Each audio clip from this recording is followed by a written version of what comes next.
Hi, I'm Jessica. I'm Emmalynn. And in today's video, we are going to be talking about all the books we read in the month of March.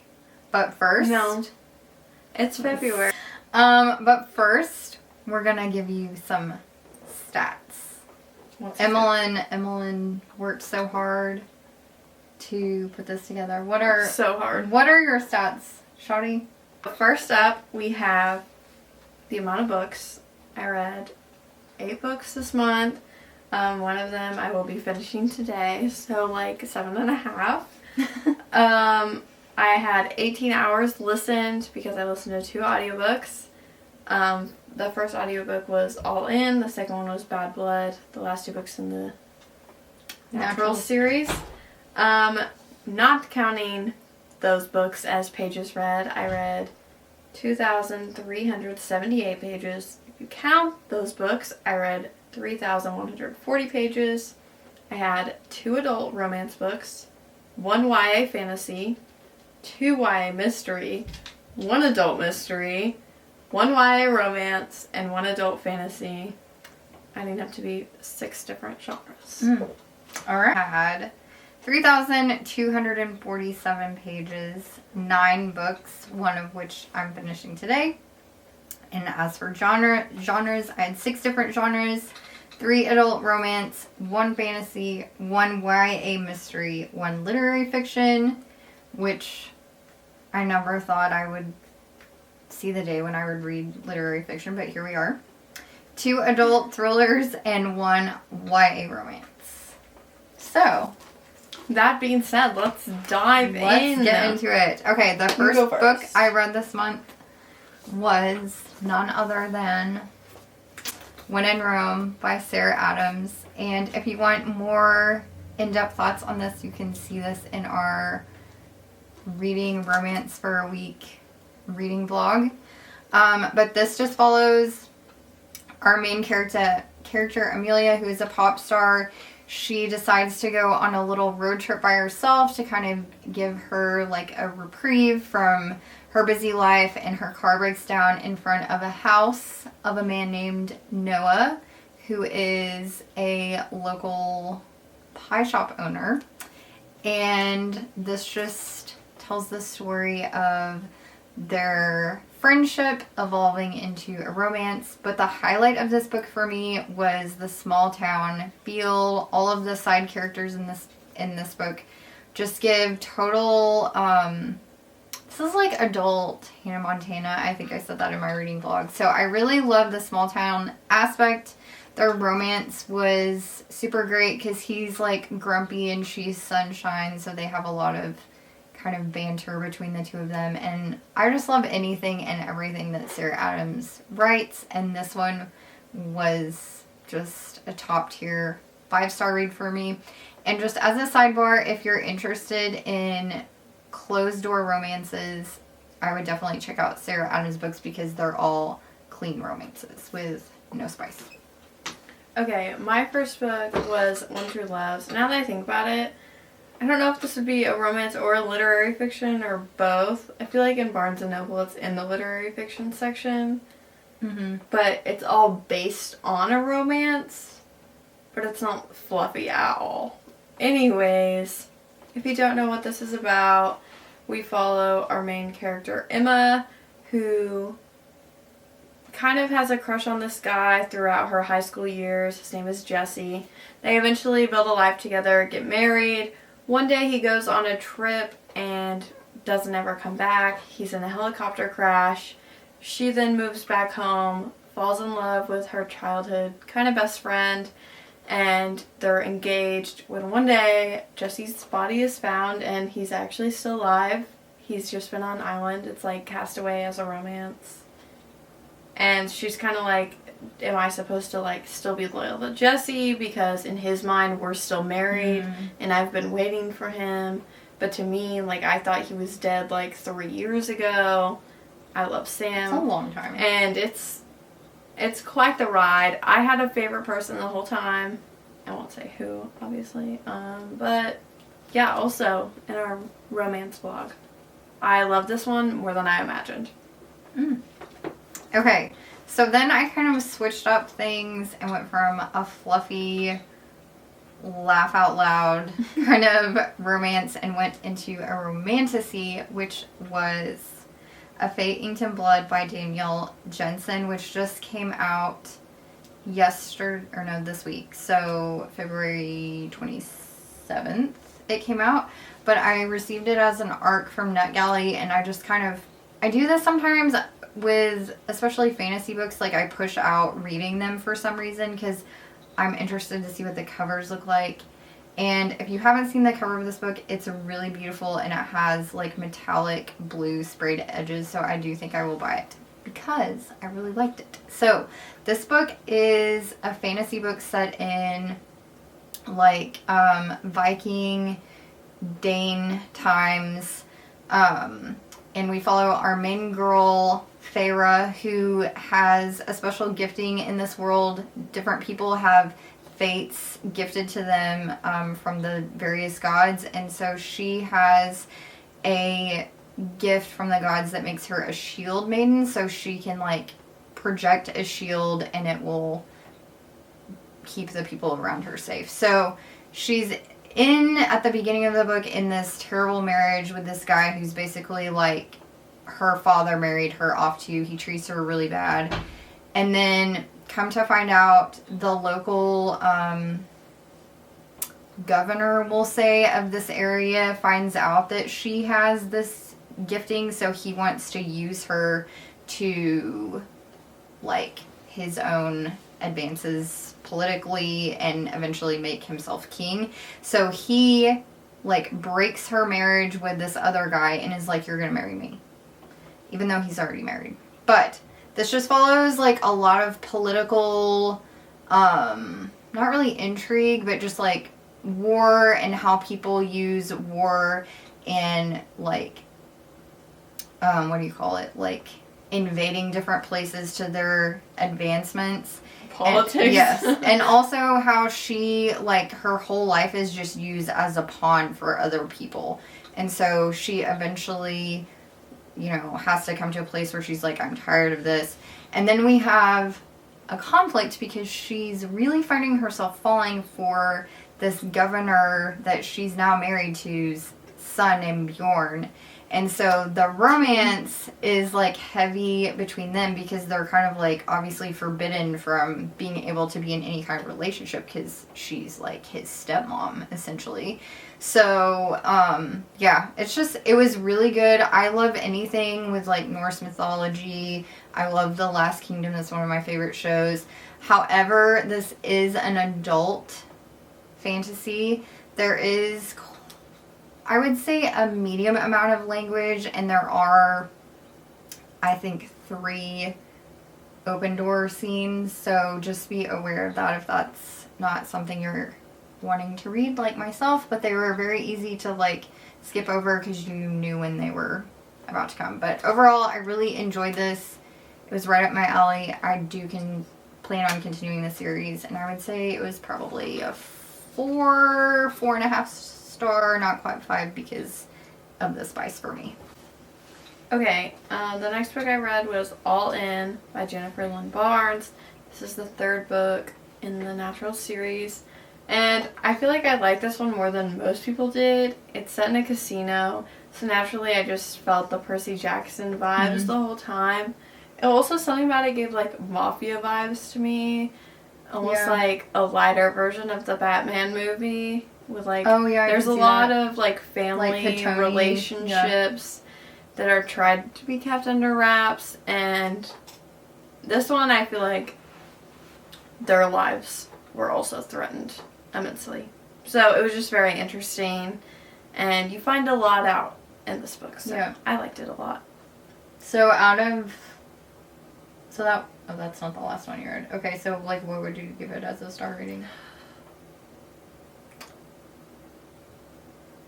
Probably like a 4. Okay, that's not what I thought you were going to say. Okay. Next, I jumped back into a lighthearted romance book and read... It was too much for you? Yeah, read the 2nd book. This isn't like... You don't have to read Yes, you do. When in Rome. Yes, you do. But like you would be missing out on a lot if you didn't You would read literally When in be Rome. stupid. I'm yeah, sorry. You would. You need to read When in Rome. Okay, I take it back. Spoil everything, and so you would just want to understand the meaning behind the significance. So behind the characters from this book, the main characters from this book, are in this book like pretty regularly. So I would say you should read this. I mean, yeah, do it. It's a series. Okay, read it in order. So this book follows the main male character in When in Rome, Noah, his little sister Annie, who is my favorite of the 3 sisters that he has. And she is a florist, hence all the flowers on the cover. And she is kind of very different from her other 2 sisters. They're more extroverted, more confident, and she's just content kind of living an introverted life. But at the beginning of this book, she goes on a date with this guy, and she goes to the bathroom and comes back and overhears him talking about like how bad of a date she is. And she's like, awesome. Well, on the same date walks a man named Will, who is the bodyguard for Amelia, the pop star in When in Rome. And he's very he's kind of a player, but he has reasons for being he's just not, he doesn't think he's boyfriend material. Not because he's like a bad guy, but just like commitment issues.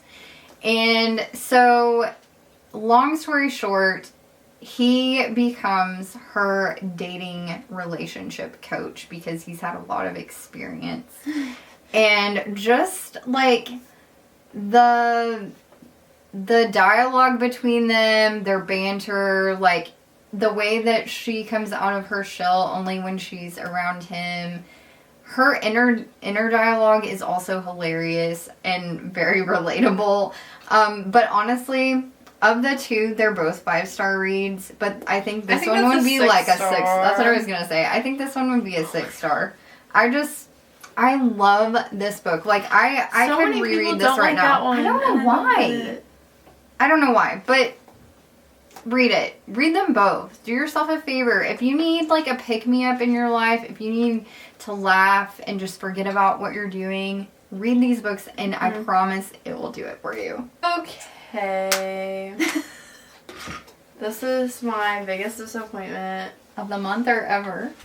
Oh, it matches her shirt at least. It's a really cute cover. Maybe ever. I'm kind of sad. Everyone, if you don't believe me that this is disappointing, go watch Destiny Sidwell's video. She's like, nothing about that was believable. You're constantly proving the whole time why you shouldn't be together. And then by the end of the book, they're just like, oh well. We'll do it anyways. Yeah. And it's just, I really liked the roughest draft by this author. I thought it was cute. Thought it was believable. Maybe because, actually no, this is a second chance romance too. I don't know why it was believable. Also, the fact that it says this one is for the Swifties on the back, it's come on. It's so deceiving. I feel like really... That's like the only thing they had going. She also talked about this, and I completely agree. Like, putting in a few lyrics in, like, a YA book, like, yeah. Almost all of my friends are, like, huge Taylor Swift fans, and we communicate in lyrics sometimes. That's not outlandish in my opinion. But when you're literally making someone look like her for your cover, saying all too well on the back. Listen, I know all too well can be a phrase. But not in this setting. Yeah, they knew what they were doing. And, like, pretty sure the dedication says something about Swifties. Am I crazy? Yeah. To the Swifties and Miss Swift for inspiration evermore. And I'm like, man, if Taylor Swift was like this in real life, I would not like her. Like, I thought this girl was so annoying. There was just nothing I liked about this book. It's about a musician. It's about Taylor, supposedly. And there's also songs written in the back. And it felt like they took Daisy Jones and the Six and made it contemporary. So, yeah. Okay. Next, I kept the lighthearted romance going and read better than the movies, and I loved this book. The beginning was a tiny bit slow, and I wasn't sure if it was going to be for me, but the thing that grabbed me about this book is... Wes, me too. Yeah, well, I'm saying initially. Initially, what grabbed me about this book was all of the chapters begin with a quote from a different, romantic comedy. And I loved that, especially because, You've Got Mail was one of them. But this follows, this follows our main girl, Liz. And she has a neighbor named Wes. And they're kind of frenemies. They've grown up together their whole lives, always been neighbors. But they have, feuds going on for different reasons. And she just finds him to be, kind of annoying. And, he's always trying to compete with her for this certain parking spot and just different things. But one day, her childhood crush moves back. And she decides that she has to go to prom with him. And so she makes a deal with Wes that if he helps her get this guy to go to prom with her, then she'll forfeit this parking spot, indefinitely to him. And he's like, I'm in. So the whole book, they're, trying to get her this guy, basically. And then she develops, obviously, a friendship for Wes. She realizes things about him that she's overlooked, things about him that she's misjudged. And it is just so cute. It's just so cute. And that's all I'm going to say. If you're just wanting something so cute and lighthearted, read this book. And the sequel is coming out in June or something? The fall. What? Okay, well, read this one now and then you'll be ready for the next one. If you can remember it. Oh, I can. I remember. I want to do a reread. But yeah, I think this would be probably a 4.75, we'll say. Not quite a 5-star. Because not you know what? I don't really like Liz that much. Yeah. I think she's really annoying. Yes. In the Sarah Adams books, I like the female and male characters equally, and I'm rooting for both of them. And this one, I'm just really rooting for Wes, honestly. He deserves whatever he wants, even though I don't understand why he wants He's just a good guy, her, and he deserves it all, Yes. Anyways, better than the movies. Lynn Painter. Segue into... So, I've read all of Lynn Painter's YA books, so this was all that was left for me. Maybe I'll eventually read her adult books. I don't know.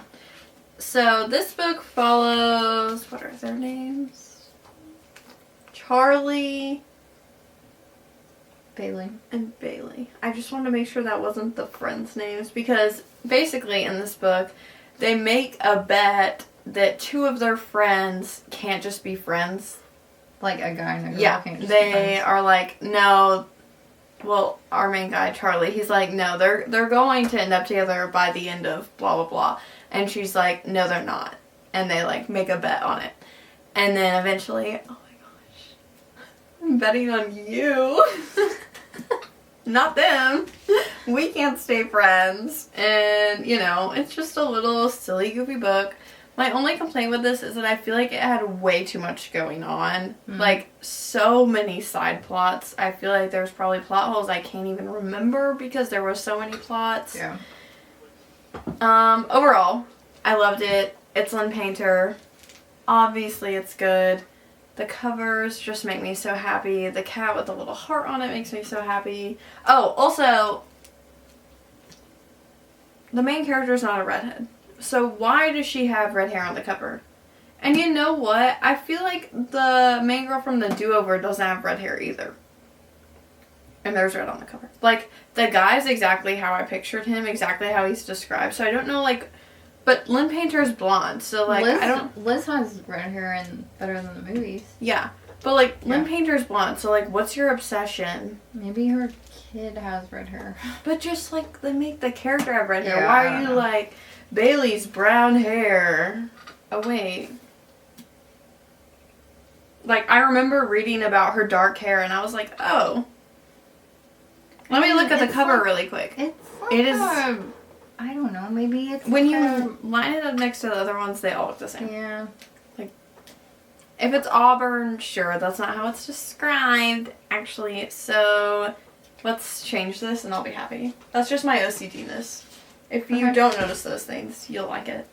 Okay, so sometimes I just, like, find myself hyper-fixating on, like, a book that wasn't really on my radar to read, but it's, like, because I've hyper-fixated on it, I have to just stop whatever I'm doing and get this book to read. And for me this month, that was Five Survive by Holly Jackson.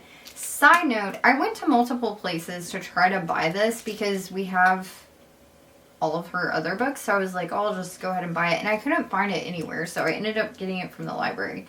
But this book is a wild ride, let me tell you. This follows a group of friends, high school friends.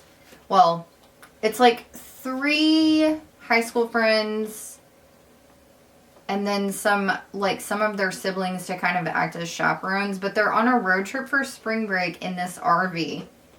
And they get lost, and their RV ends up, like, breaking down, and then they think they fix it, and then something else happens, and then they get broken down even more, and then they realize that someone is, like, trying to kill them, and they can't leave the RV, and they have to figure out how they're going to get out of the situation. Also, they're in, like, the middle of nowhere and they have no cell phone reception. And so, yeah, you think, like, at the beginning, you kind of think you know why they're getting hijacked and, like, held as hostages, kind of. And it takes a turn of events. But this was, like, a really fast, bingeable read because the whole book takes place over a span of, like, I need to read it. Or something. When do we have to give that back? I don't remember. I mean, I think I could renew it. But anyways, it was really good. I didn't like it as much as the Good Girls Guide to Murder series, but that's a pretty, like, high standard to hold it to. But I would give this probably, like, a 3.5 stars. Like, it was... So why a thriller? Yeah, it was good. Some of it was, oh my gosh, there's this one character in this book that you just want to, like, murder yourself the whole time. He's so annoying. So that kind of got on my nerves. I'm like, can someone just, like, get rid of him, you know? But, yeah, it was a wild ride. And a bingeable read. So it would be a good one to, like, maybe get you out of a book slump. My next book is Bad Blood by Jennifer Lynn Barnes, the last book in the Natural series. I liked this book until the end. I told you. I thought you just didn't like it in general. Nope. Ending I needed like 50 more pages. Yep. And I felt like it was kind of long. It's very abrupt. And I'm almost wondering, like, was she going to write more and then just didn't? Like, I don't feel satisfied. Yeah, it's because it's like something drastic happens and you're still trying to, like, digest it. Also, unpopular opinion, I don't like Dean. At all. I think he's so annoying. The one that's like her. Yes. I don't like him. I like Michael. Michael's unhinged. He's annoying in a funny way. I guess. Like, Michael's got daddy issues, though. All of them have issues. Does Dean not? His dad's a serial killer. That's true. That's true. His dad's in jail. Stop saying that. They say that in the first book. Oh, yeah, they do. Okay.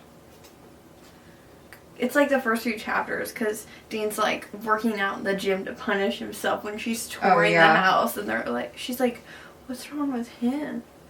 I think she's annoying, honestly. Yes. Honestly, I love Sloane. Yeah. And Michael. They're my favorite.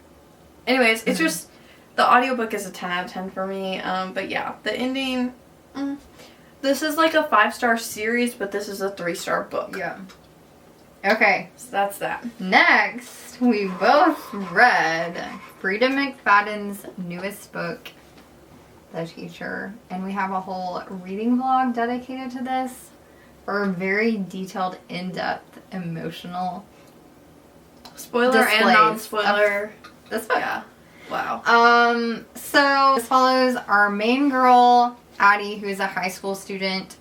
It's the start of a new school year. Last year, she was involved in a scandal that kind of left her, like, perceived as, what would you say? I don't know, because I feel like people wrongly accuse her of things. So she was, like, perceived as having an inappropriate relationship with this teacher who is a lot older than her, but anyways, I won't go into that. And then so she's coming back to school. She doesn't really want to be back at that school because everyone is judging her, thinking that had really happened. And then we have a husband and wife who are both teachers at this school. The husband is an English teacher. The wife is a math teacher. And Addie is in both of their classes. And that's it. That's all you need to know. Nothing. No synopsis can prepare you. That's all you need to know. Basically, you're just following the drama. You're just following lies. And don't believe anything you read. And deception that pertains to this troubled girl being in a husband and wife teacher class. So it shows her relationship with the husband teacher, her relationship with the wife teacher, and she's troubled, and that's all you need to know. And that's all I wish I knew. There's a lot of twisty things that happen. It's adult, and it's definitely adult. Look up trigger warnings. Yes, look up trigger warnings for sure, because it was just wow. It was like, let me put on the brakes. Skirt! You know, like you think it's like, you know, it's gonna be, it's gonna be like a psychological thriller where you're like, you know. Nothing to prepare me for what that was. And there was lots of cringy moments as well, which you can, again, see in our reading vlog. Not in the way that, like, she wrote it poorly. No. It was totally on purpose. It was because this is following a teenage girl. Mm-hmm. And a lot of the cringiness has to do with her. So just, just check for trigger warnings. Watch our vlog. We do have smaller spoiler section at the end if you don't care about getting spoilers.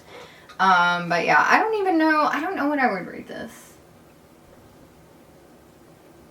I mean, the fact that I'm still thinking about it, it should be very high. Yeah, I don't know. Like, maybe like a 4, I think for my reading experience as a whole, I would say a 3.5 for me.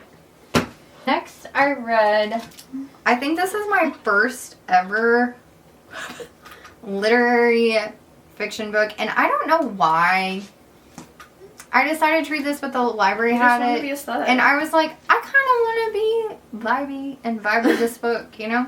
The cover is really, I don't know, it's just very, I like it. It's very pretty, but this is Pineapple Street by Jenny Jackson, and Jenny Jackson actually is an editor for Columbia Publishing, and this is her first book. But this basically just follows a very wealthy family who live in New York City, and the family dynamics and the drama that comes with being a part of this elite group of like 1%ers of New York City who are born into wealth and kind of have this reputation to maintain.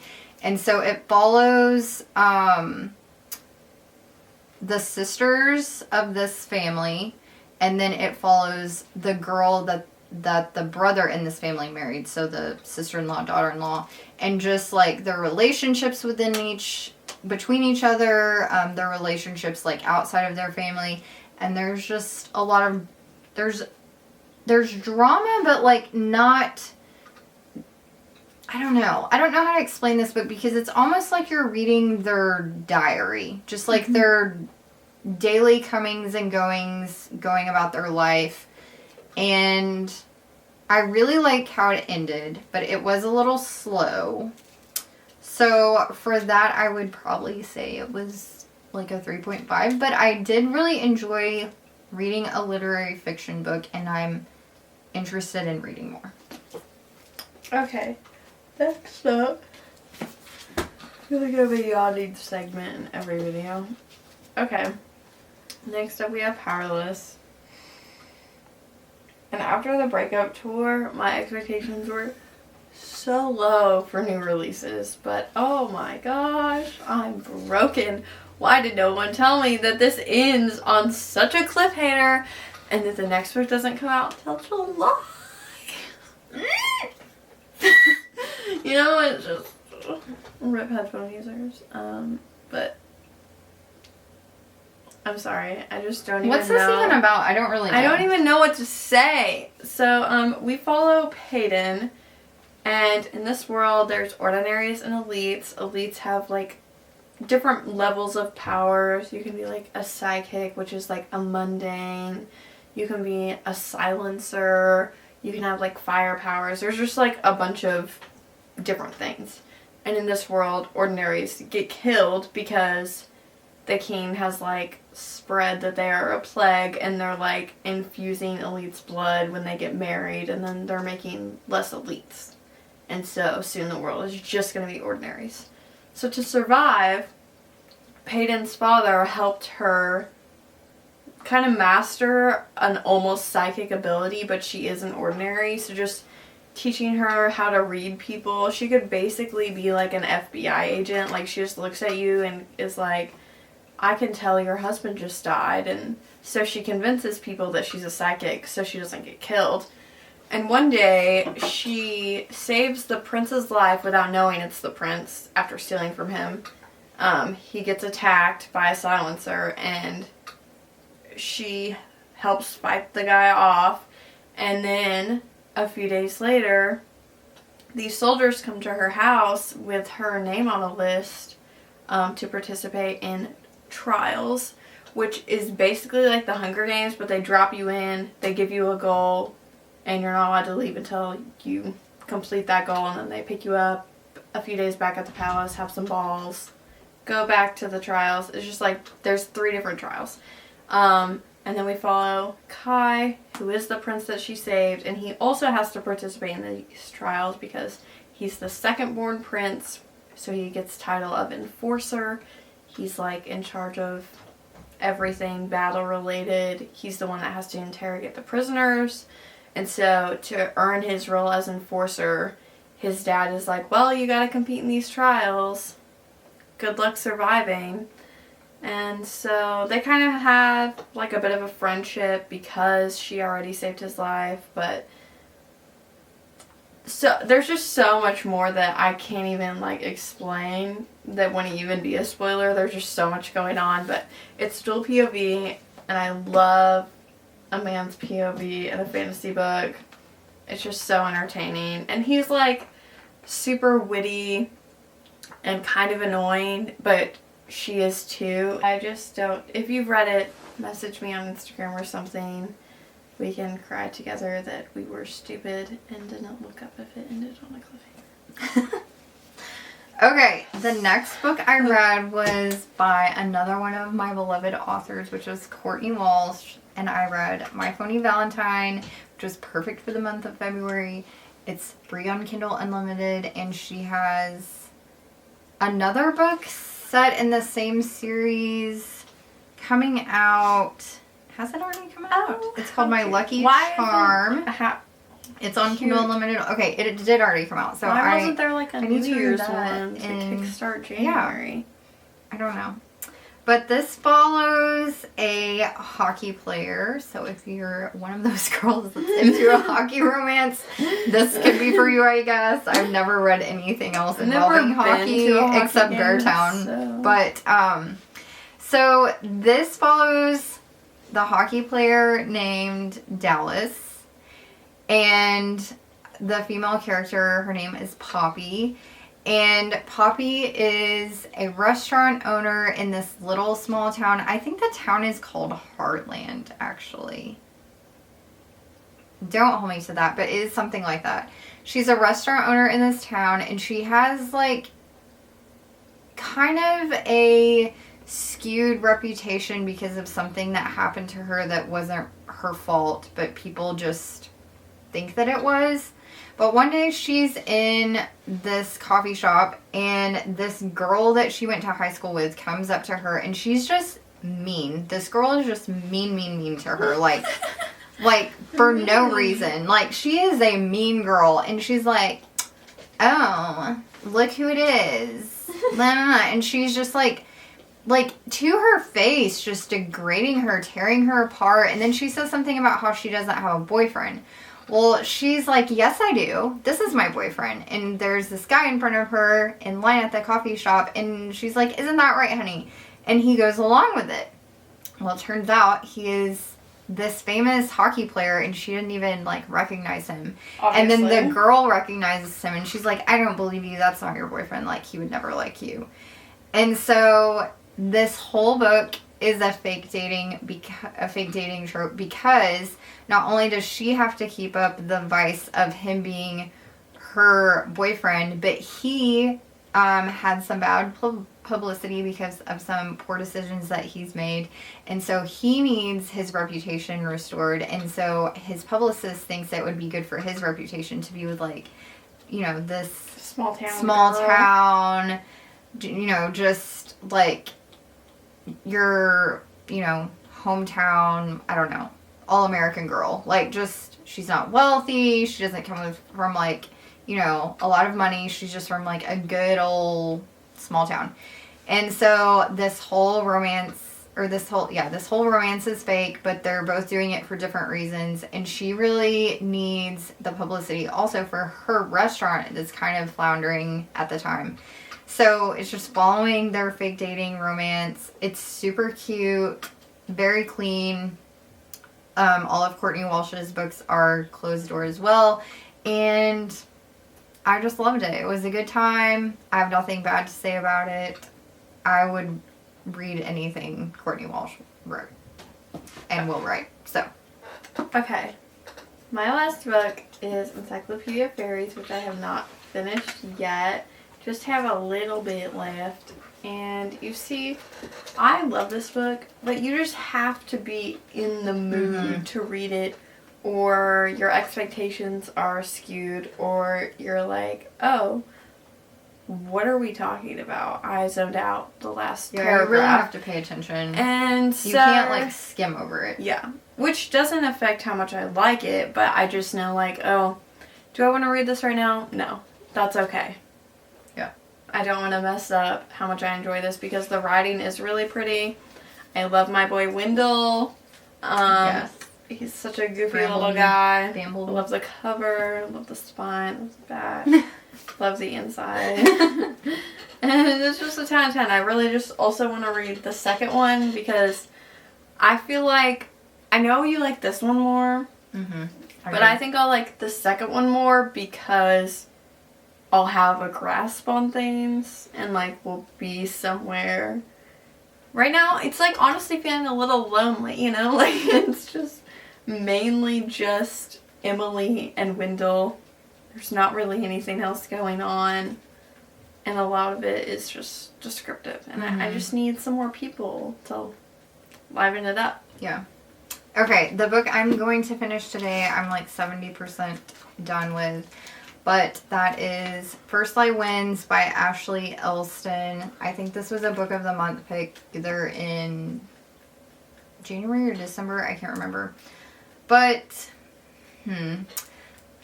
this book is just mid for me. It follows our main character. I'm not even going to say what her name is because her whole livelihood is spent assuming different identities. So basically she's a criminal. She works for this man that calls her up and is like, okay, this is going to be your job. When you go do this job, this is going to be your identity. And so she starts learning everything she can about this new identity that she has, and her purpose is to fulfill a task for this boss, whether it be stealing something for him or getting some discreditable information on someone, or like finding something that she can bribe someone with. Those are all like different things she does. So at the beginning of the book, you're following her present day, and she is in a relationship with this man named Ryan, and he is not only like who she's in a relationship with, but he is her mark. So he is who she's supposed to be finding something out about. But this book jumps around a lot because it goes back in time to like different jobs that she's done, different identities that she's assumed, and I just find it to be like not very interesting, to be honest. I don't know why. I don't know if it's just like a personal thing, or it's a little slow. There's not like a huge amount of action taking place. So I don't know. Like, based on how I'm feeling about it right now, I think it'll just be a 3-star. Unless there's like some big elaborate twist at the end and it bumps it up. But overall, I just feel like it's a mid book for me. Fair. Okay. Well, that concludes all of the books we've read for the month of March. The 2 that we're going to finish up. Still February. Yeah, it's still February. No. You said all the books we read in March. All the books we read. Here's the thing. I'm really excited about my March TBR. I think my head's already there. Honestly. I am too. I want to get this thing going. If you haven't seen our March TBR, we just posted that this week as well. So check it out. We did some TBR jar picks. We did some of our own. And I'm really excited about all of them. So check that out if you haven't. But that is all we have for this video. Thanks for watching. And we will see you in our next video. Bye-bye.